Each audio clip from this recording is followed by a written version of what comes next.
Welcome to qnawire.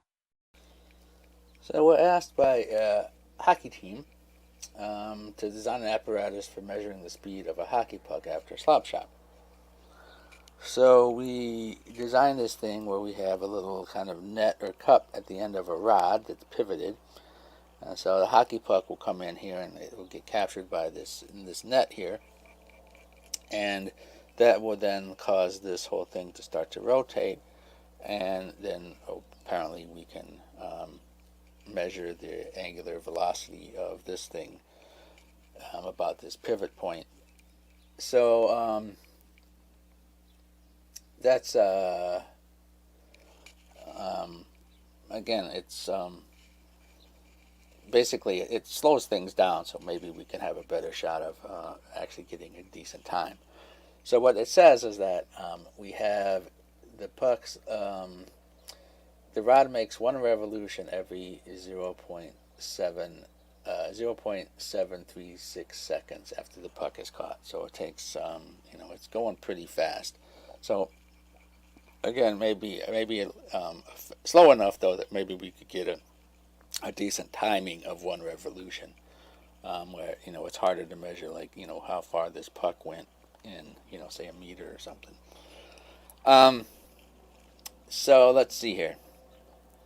Or we could actually have something like it trips a timer, and then it trips it when it hits it, comes back again, or something like that. Anyway, somehow we measure how long it takes to go around, and that is the period,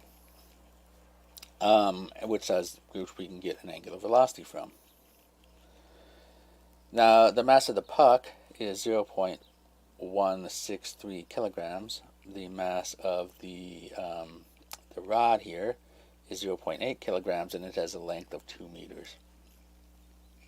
Now, assuming it's uniform, and we're basically neglecting the inertia of this net here. So we have a conservation of angular momentum problem. So the angular momentum initially is just that of the puck about the axis of rotation here, and that is m2l times v1, the velocity of the puck.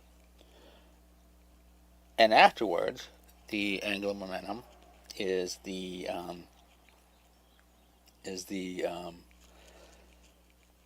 mass moment of the puck and the rod, assuming they stick together, times the angular velocity of the whole system. Now the mass moment of the rod is 1/3 m1l squared. And then we had the mass moment of the puck is, from this, about this rotation axis, is m2l squared, because it's out here at the end. And so we can solve for v1, this is what we want. So v1 winds up being l squared times m1 over 3 plus m2, all divided by m2l. So an l cancels out, and then we have multiplied by 2 pi over t, the period of the period the length of time that it takes for it to go around one revolution.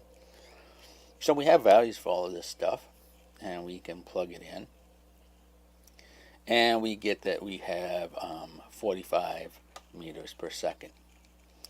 So we can kind of look at a few things here. Again, we can see that how this works. You can see that as the length goes up for a given period, we get a larger velocity, because as the length went up, basically we're going to show that L comes in here squared, and it comes in the denominator just to the first power, so it winds up being our mass moment goes up more than our initial momentum goes up. So that makes sense that if we doubled the length here, and we had the same period, it would be going twice as fast. And we can see how m's kind of play a role in here.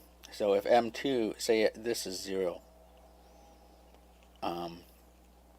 say somehow, or say this is very negligible compared to m2, then m2's would cancel, and then the mass wouldn't matter.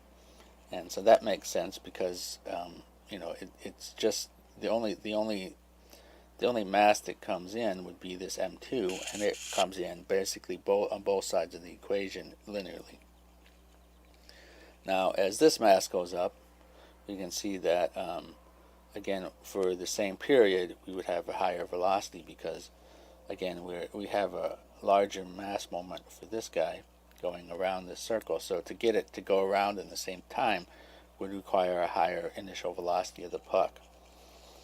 So I think that all makes sense, and you can obviously see that as this thing goes down, this goes up. So as this went faster around, then obviously the puck hit it faster. So that all makes sense, and so our answer is then 45 meters per second.